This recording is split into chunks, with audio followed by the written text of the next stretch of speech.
I'm Here gonna we let go. Rhonda Yeah, in. yeah. Okay, wait, Uh, before you do. well, Oh, never too mind. late, There she is. too late. Hey, Rhonda. Hey. Rhonda, I'm Hi, gonna take you Rhonda. off of the video again. Let's do this. Da-da-da. And there we go. Okay. So, Cara, do you want to just start us off? Yeah, sure. So we are at week 5 of the wellness check-in. You are with Saki Litov and myself, Kara. And today we'll be talking about sleep. Saki, did you want to introduce yourself? Hi, Ian. My name is Saki Ian. Our two guests now are Ian and Rhonda, both of whom have been on at least one other, and I think Rhonda's probably hit them all. So I'm Saki Litov. I'm a patient advocate and a health navigator in the Pacific Northwest of the United States. And our guest this week is somebody that I share a home with. Excellent. So All right. So, before we get started and do the introductions, quick survey. So, just going back to thinking about, how many how many of you have been hydrating each morning, logging and journaling if that's your thing. If not, doesn't matter. Moving daily, so getting a little bit of exercise in each day, even if it's going for a walk, and breaking the fast, which was a fantastic thing that was shared with us by Hele holla, holla, Olsen. yeah. Hala, I'll get there, Saki, or I And won't. by the way, Um, Both Ian and Cara raised their hands for the from the Yay! survey. um, but yeah, so we'll pop to the next one if it's going to let me. Well, and Don't actually, while start you're still now. there, um, I think that one of the interesting things for me, so I drink a ton of water anyway, and I move all the time, and I'm good about the food, but the journaling is the real tough thing. And I find for me, electronics are the best. And I'm doing this program now that's just another logging program on my phone. And I love it. It makes all the difference in the world for me because it kind of has built in motivation. And that's Yeah, what I like, right? So, anyway. yeah, fantastic.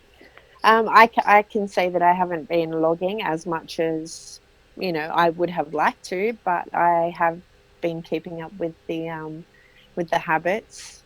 I haven't yet tried breaking the fast, which was Halle's, having something to eat within that first 5 to 15 minutes of Right. waking up. I just can't fathom the thought of putting food in my mouth that soon, but I am going to give it a go.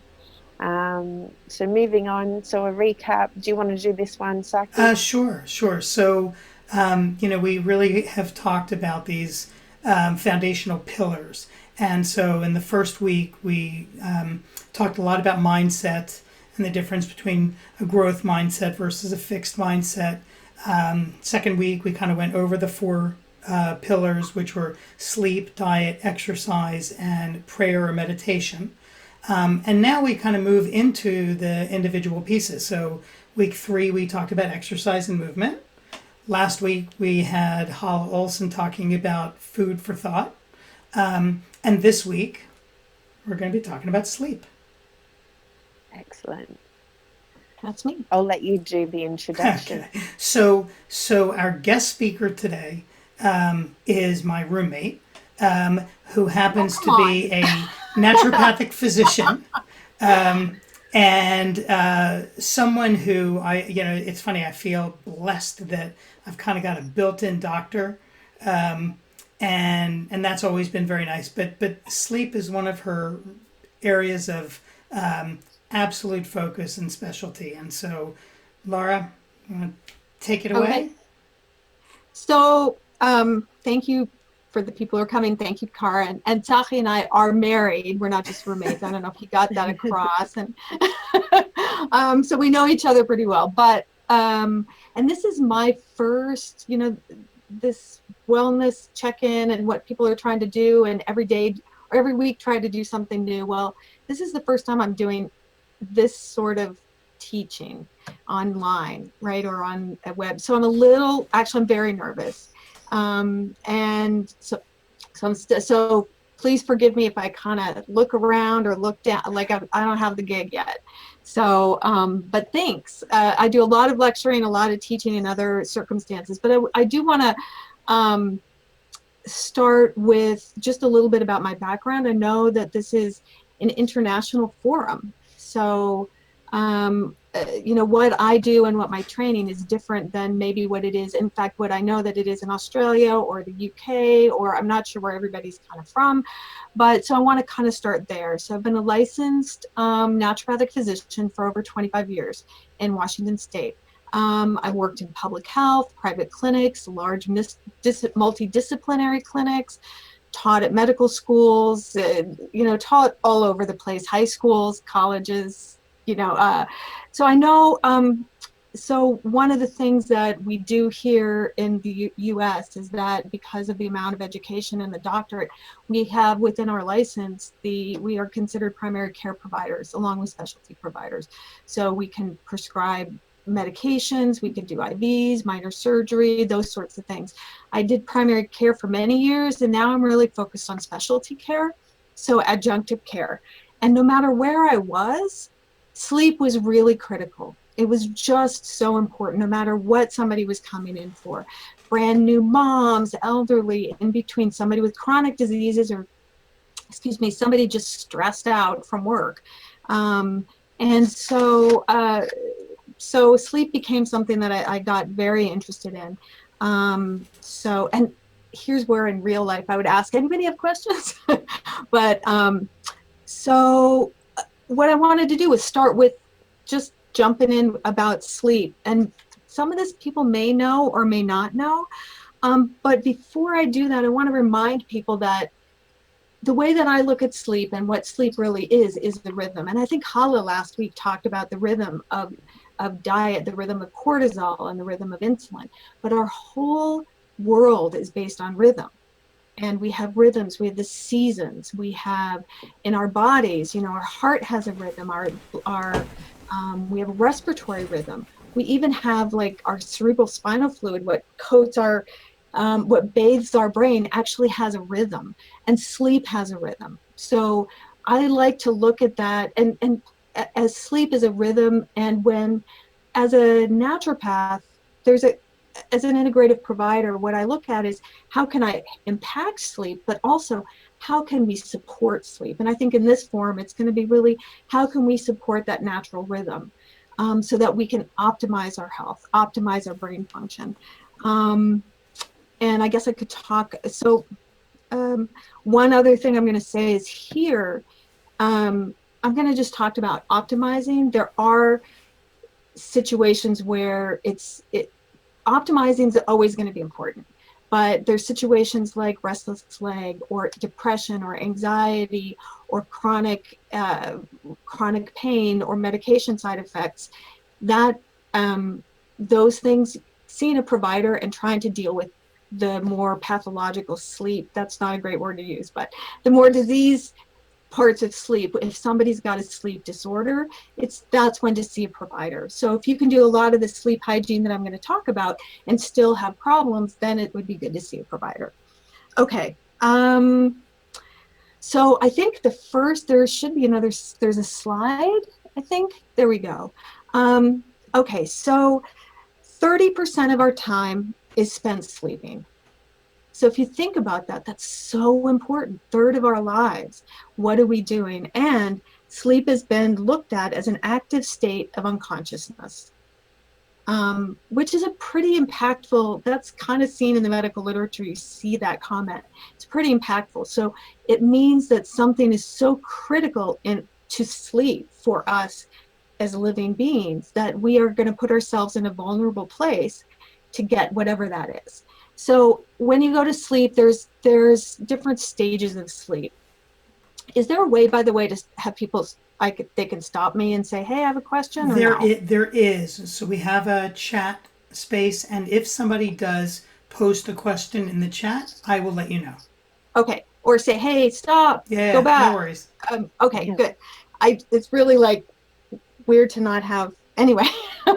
um, so this is a really kind of typical graph. There's 4 stages of sleep. I think it's really important to understand these things, how sleep actually works. And if you see, there's a rhythm. I want to point to people. There's a rhythm. And even at night, it's not like, hey, I go to sleep and then it's better. There's the 4 stages of sleep. So, and each one has something that's really important. And most people know about REM these days, rapid eye movement sleep, and how important that is. But all the stages have really an importance. And this rhythm is about every 90 minutes. And yeah, about every 90 minutes. So there is even that rhythm. Now, this is if sleep is optimal. This isn't if somebody's taking medication. A lot of the medications like antihistamines, I don't know what's in Australia. Do you guys have Benadryl? Dihydro.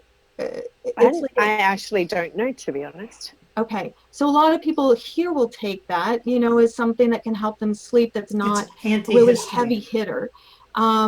Or there's Lunesta or Ambien. I don't know if these are the names that you guys have there, but these are sleep medications. And what happens with those is that people don't get into the stage 3 and 4. So people can get to sleep, but they don't get to that deep restorative and recovery sleep. We do know that sleep is important for restoration, repairing, and recovery. So, and can we go to the next one? Oh, and there's Noah. Sorry. Noah's here. Hi, Noah. Just a quick question on that, yes. Lara. So I have in the past used my Fitbit to track my sleep pattern. Yes. And it does very much look like this graph that we're seeing. Probably not. You've said that this is optimal, right? What we're looking at now.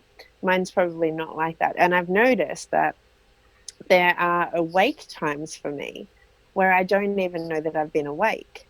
Right. So I have those stages of REM. Right. Is that light sleep? Is that it's kind of a light sleep? Your whole body is basic. It's not paralyzed, but it's just not moving. The only part of your body that moves would be your ocular muscles. Yeah. But then that's the dream state. And that's kind of a much slighter, and you can see it's close to awakening. And I think the next slide makes it easier. So actually, before you go on, there is a question. Rhonda asked if anti-anxiety meds like trazodone also keep somebody out of stage 3 and 4. Yes.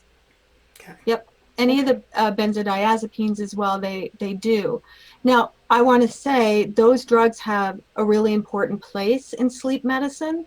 In that they are a good, I call them rescue medicine. So sometimes if people get into, for whatever reason, they could be on medications, they could have, they use them in intensive care units too for, hold on, somebody, I don't know why my phone there, sorry. When somebody has a lot of anxiety and they're off their rhythm. So there is a place for them. Also, maybe a lot of people have had the situation where they haven't been able to sleep, either high stress or something else going on, and they just can't get to sleep. And if you've not slept for 3 days or you haven't slept well, all of a sudden there's an anxiety that happens. Am I going to sleep? Am I not going to sleep? And so there's a whole I have a lot of tools in that toolbox, but sometimes people do really need some medication to help them sleep. And that sometimes can reset that cycle. So I'm not anti these medications. They're really hard to get off of when somebody's been on them a long time. And there's that's something I work with. Sometimes we switch to a different medication and then we start moving out sometimes, but that's a whole nother, I don't know if that answers the question, Rhonda. It did. I mean, the question was answered with a yes or no. So. Oh, okay. Sorry. I went into this whole other thing. It is good to have that explanation, to understand how, it might be like a yes no question, but to actually be able to understand, how or why that, does affect. I remember, like, I was on sleep medication and I was diagnosed with a circadian rhythm disorder. Yeah. Where after I was working 10 to 15 hours a day, and I wasn't sleeping properly. And so I ended up with that disorder, and it was a lot of hard work. But I did it without medication at that point, to get back into a normal sleep routine. But medication does, I think in the initial stages, it can help, but it is quite addictive because you just want that really, you feel like you're getting sleep, and any sleep is better than none. Right. But I won't go on because I could talk about sleep all day. And I could talk about the medications like Ambien and why, if somebody wants to later, about why people can drive in their sleep. And, you know, that Oh, one. wow. Oh, yeah. I don't know. It's very If they scary. have it in Australia, but here, been controversial. It is a lifesaver for some people to get back in the rhythm, but there is the side effects, right? Yeah. So here's another picture. Obviously, none of these are going to be the same, exactly the same, but I liked this one better in the sense that you can see that REM is just a little bit below waking, where the other one, it looked like it was the same as wake. And REM sleep is about 25% of sleep at night. So In an that's optimal state? in optimal sleep, it's about 25%. Mm-hmm. So, and then I liked this slide. Safi helped put these together for me, because we talked about rhythms. So below you can see the EEG, which is an electroencephalogram. And that's, you know, when you see they often look like helmets with a bunch of things attached, right? Electrodes, but they're picking up electricity. And so this is what each of these, the wake cycle, the non-REM sleep and the REM sleep, what they look like.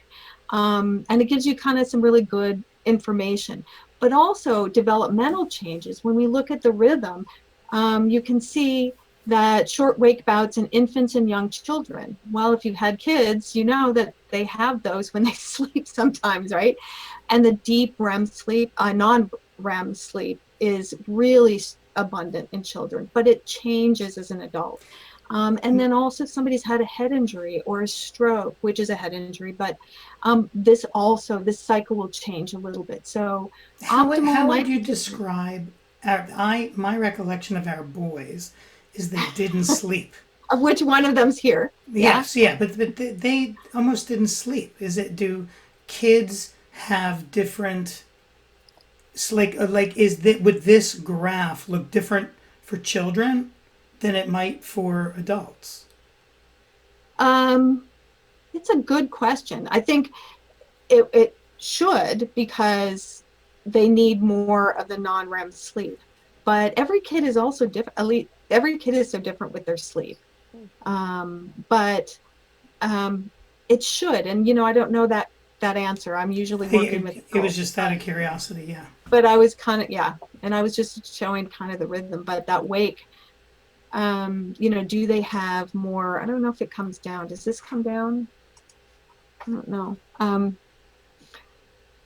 Just let Cara know if when you want to move to the next slide. Oh, okay. So I don't know if that's helpful, but I just thought that was a nicer graph too, because it also shows that the rhythm is there, but the rhythm can be smaller or longer. But if you look in the mornings, there's less of that super deep sleep, because that cortisol, as Hala talked about, starts to rise, melatonin starts to go down, you don't get into as deep of a sleep, and you begin to get into that wake. Okay, so I can't remember what the next slide was. Oh, there we go. Yeah. So I wanted to put this up there because I can say all this, but it's nice to have it to refer back to. So stage 1 is between waking and falling asleep. We all kind of know that place. It's a light sleep, and I think kids get into that a lot. They kind of come all the way to that stage 1, right?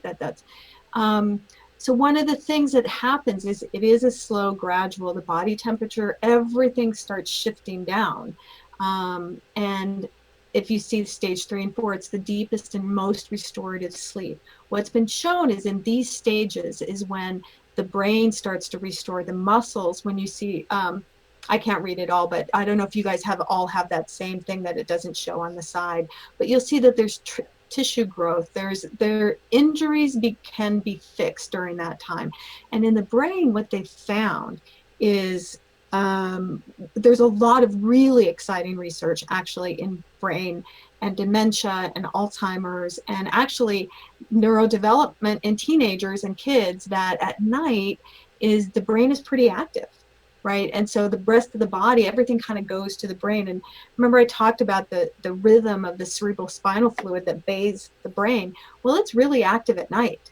And it has a rhythm that it's like, and it's actually associated with the breath and the pulse is what they just found out. And it goes through and it cleans.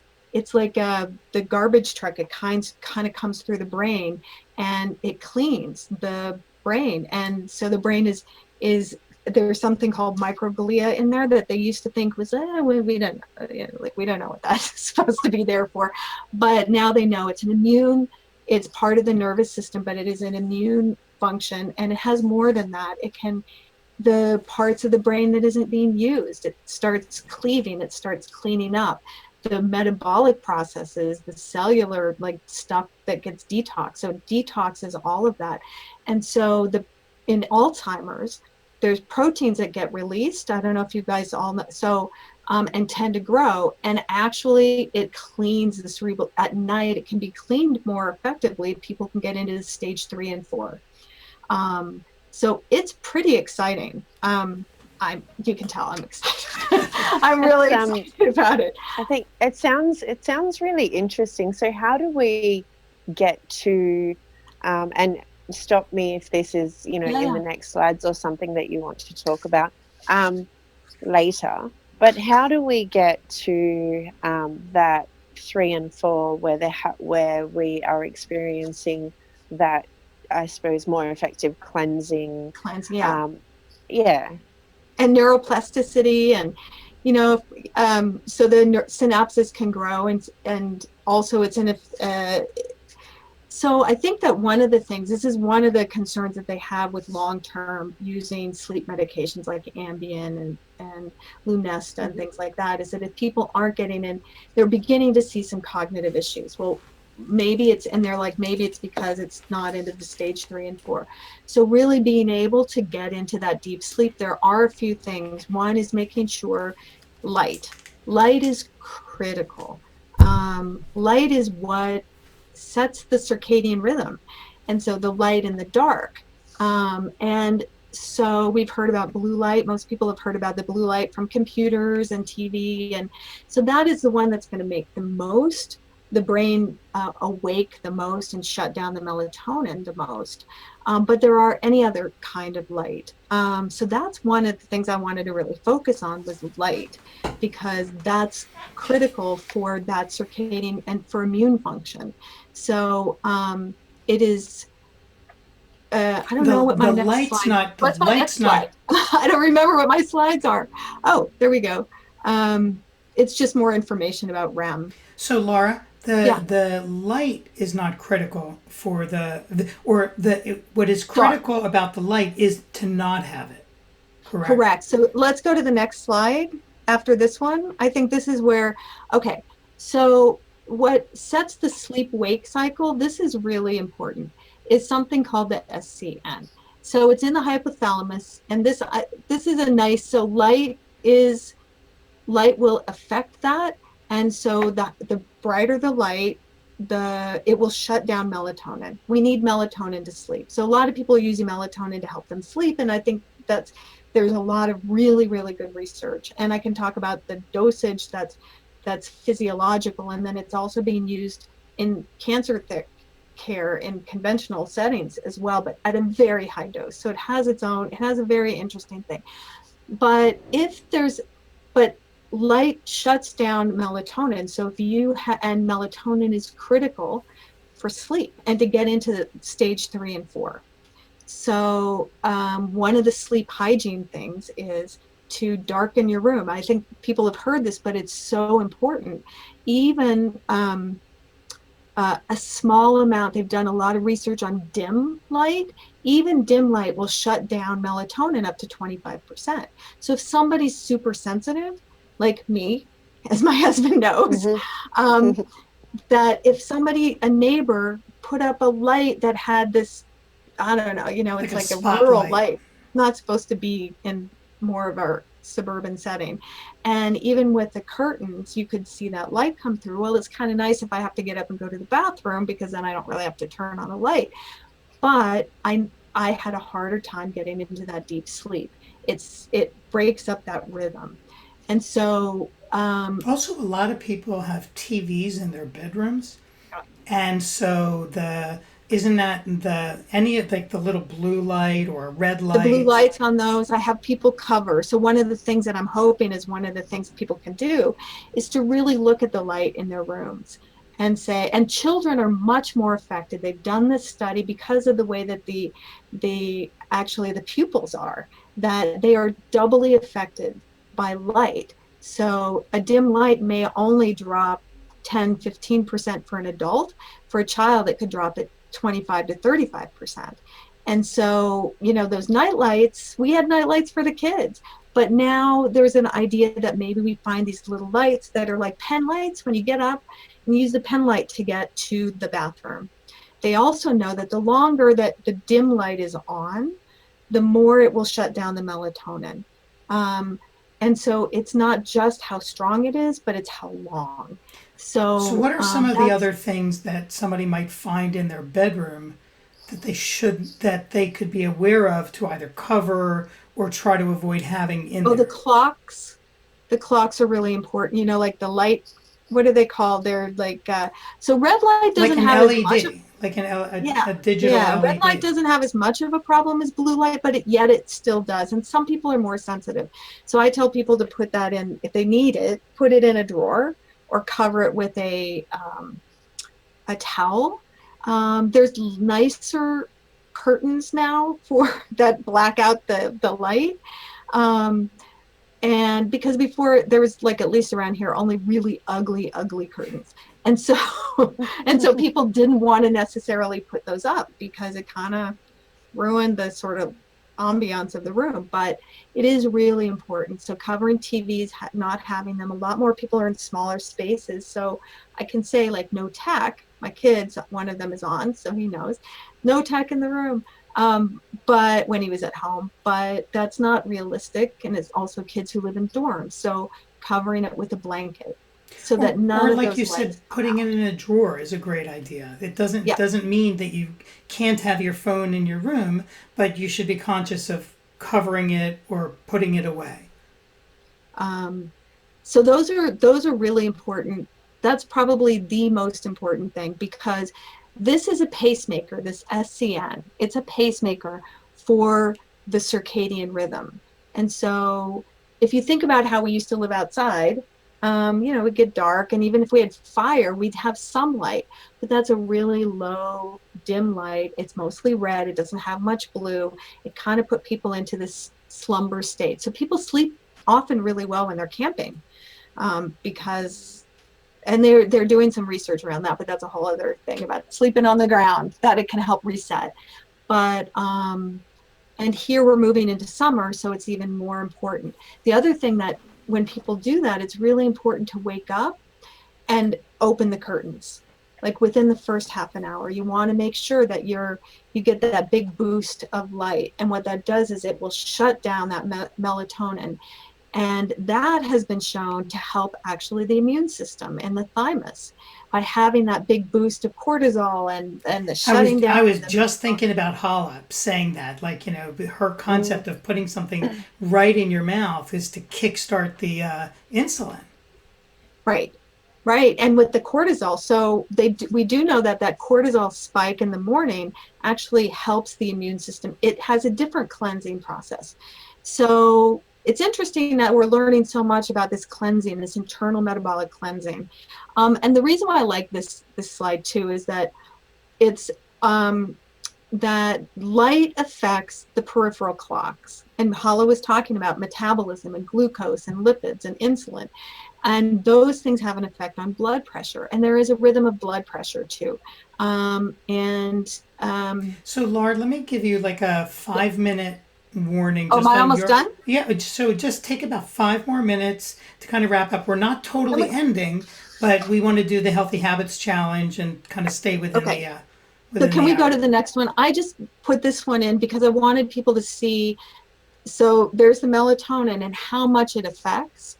Um, the not just the sleep wake cycle, but the AC, you may or may not know all these hormones, but the pituitary gland is what is critical for creating testosterone and a menstrual cycle. And then there's growth hormone, which is important for all of us, but for kids especially. And so we know growth hormone increases as melatonin increases. It increases at night.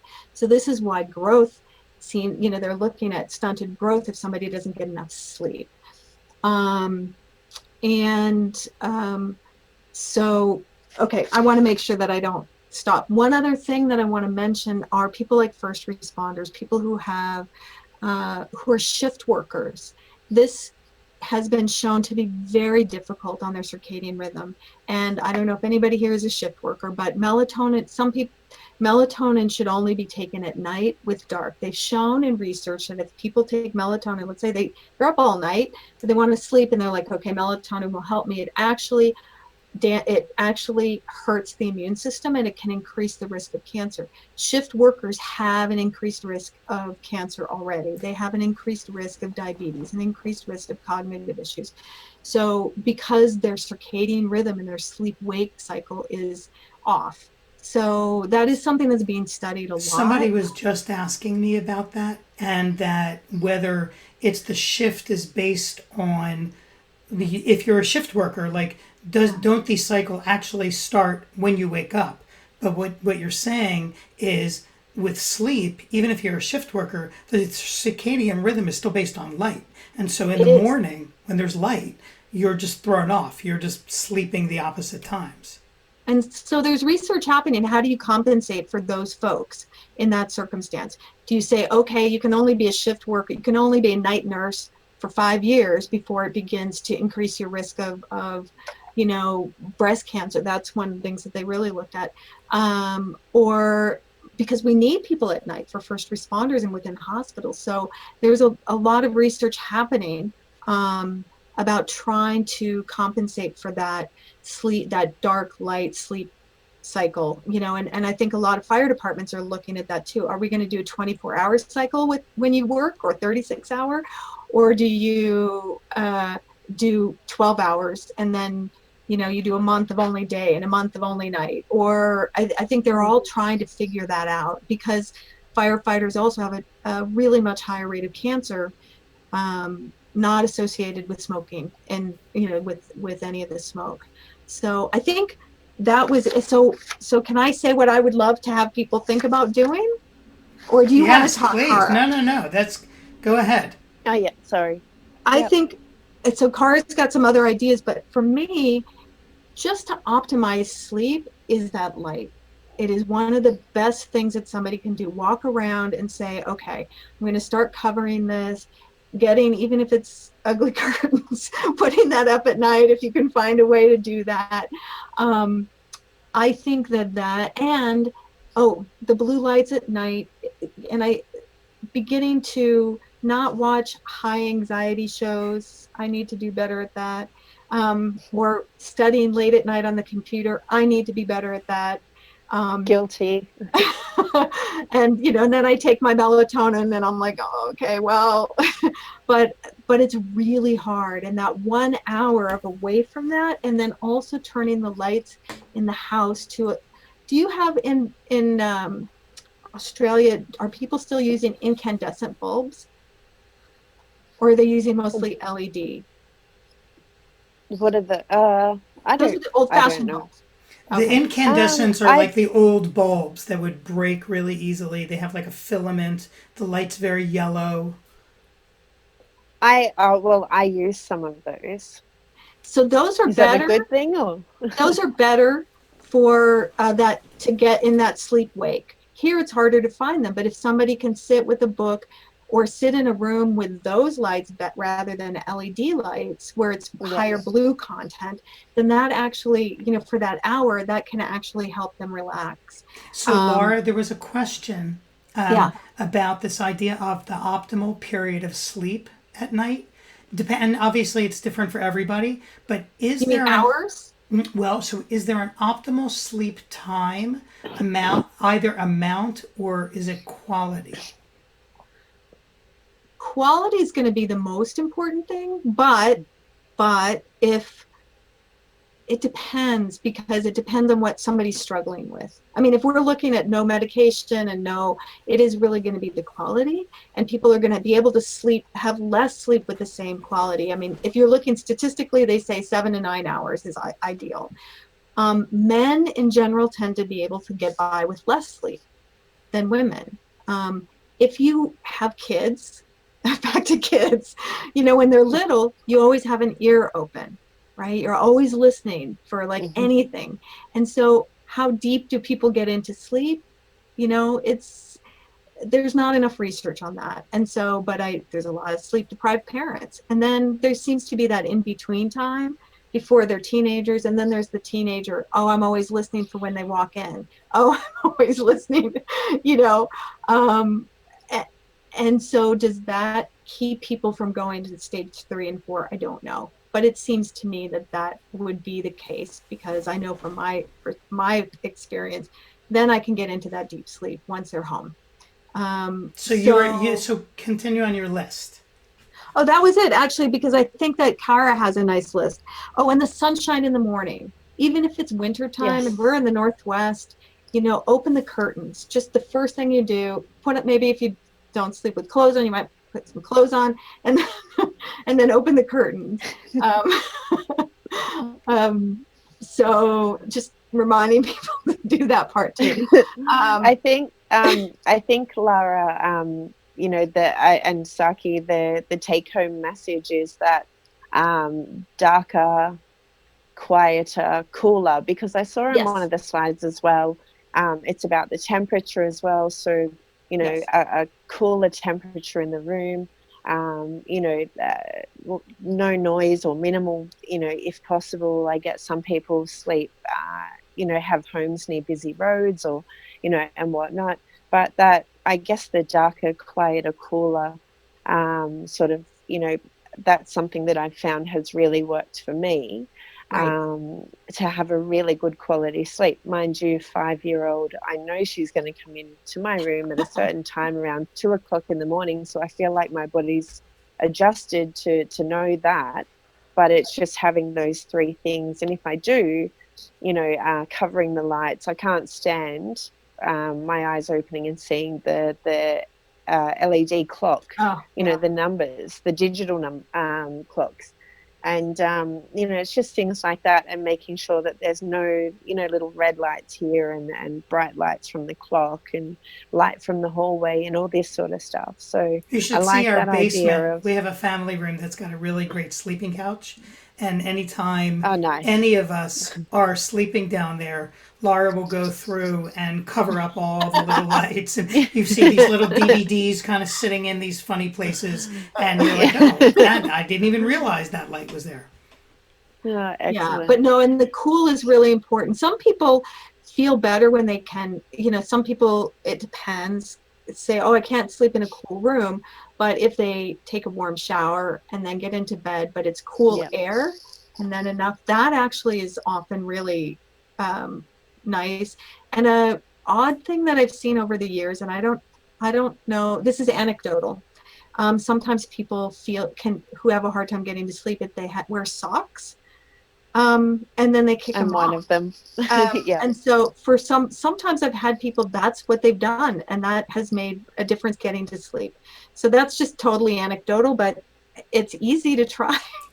So, and there was actually another question, and timing wise, we're actually okay. I think I misjudged.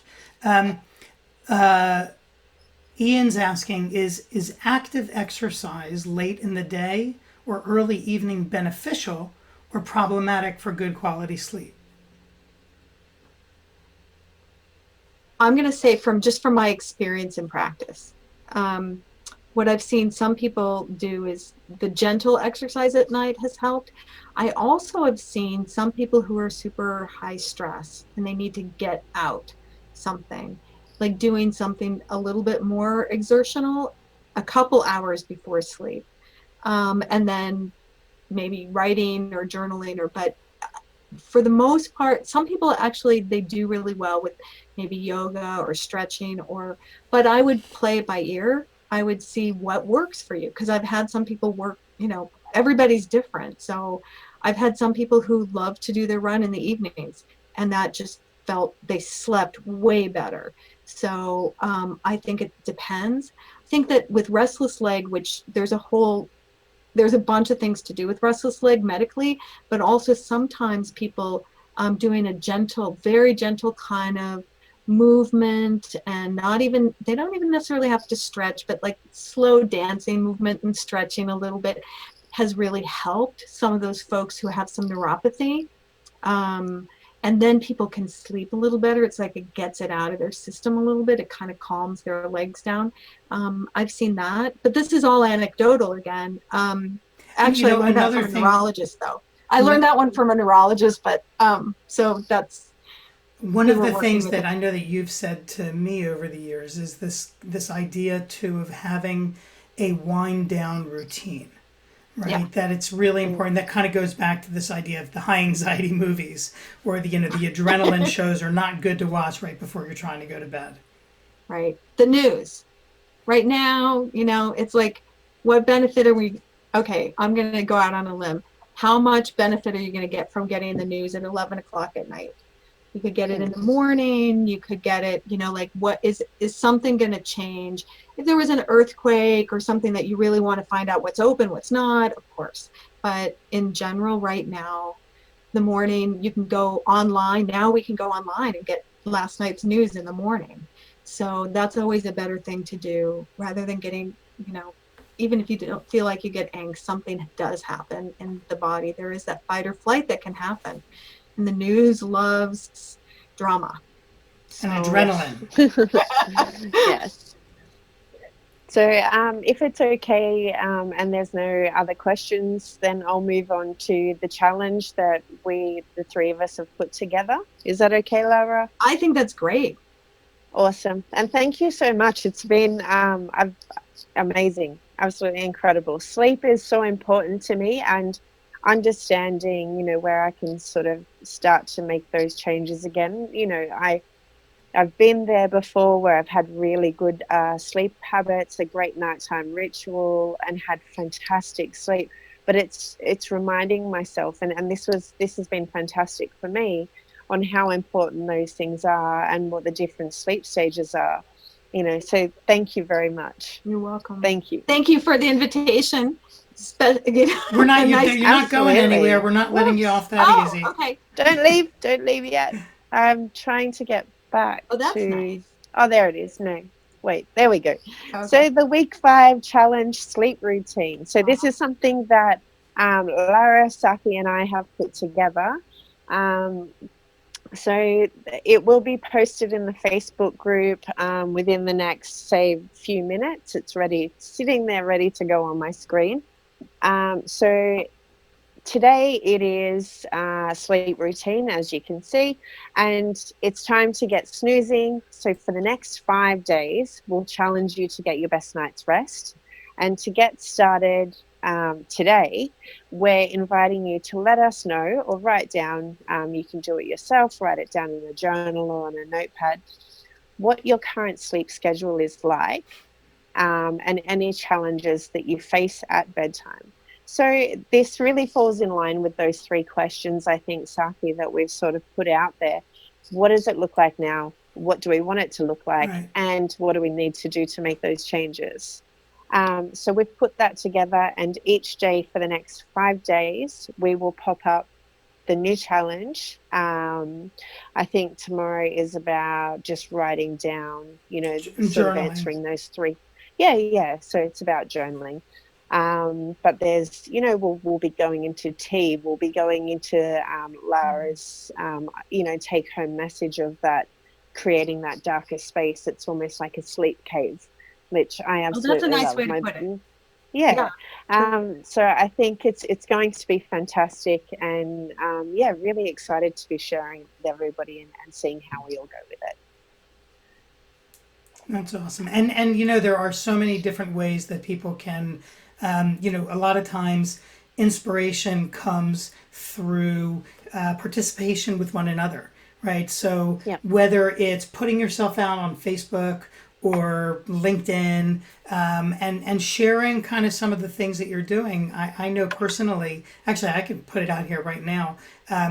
Once you've made the commitment publicly to do something, you are significantly more likely to achieve it because you're kind of now committing yourself. And so Yes. I started a couple weeks ago kind of a new kind of, I hate to call it diet, but just kind of rethinking my food intake. And my goal is to lose 20 pounds. And I'm going to do that by summer. So Nice. hold me to it if I don't. You've now made that promise out loud, Saki. Exactly. Well done. All right. Well, that post is up in the Facebook group for anybody who wants to jump in and, comment on there. I will definitely share mine. And it's not going to look pretty, Lara, if you see it. What is that? You're going to share? My sleep habits and the challenges that I face. So, everything that we've sort of talked about right now, those things to avoid, but I don't. So you're about to find that out publicly. But yeah, thank you again. Thank you so much. It's been fantastic today. And just to leave you with that little quote. I love that quote. Saki, you can read that A if you good like. laugh and a long sleep are the two best cures for anything. Awesome. Irish proverb. Yay. That is pretty cool. Yep. That's nice. Yeah. Awesome. But thank So- you so much, guys. Thank you and thank so you much. to our participants as well. Absolutely. Next week is Next week is morning ritual, and that's Yes. you and I, Saki. yes, got absolutely. this. I'm excited about that. Yep. That is going to be great. Yeah. So, Laura, thank you Awesome. again. Thank Cara, you, everybody. thank you always. Thanks. And hopefully Okay, we'll see bye, people guys. next week. Take care, I guys. turn this off.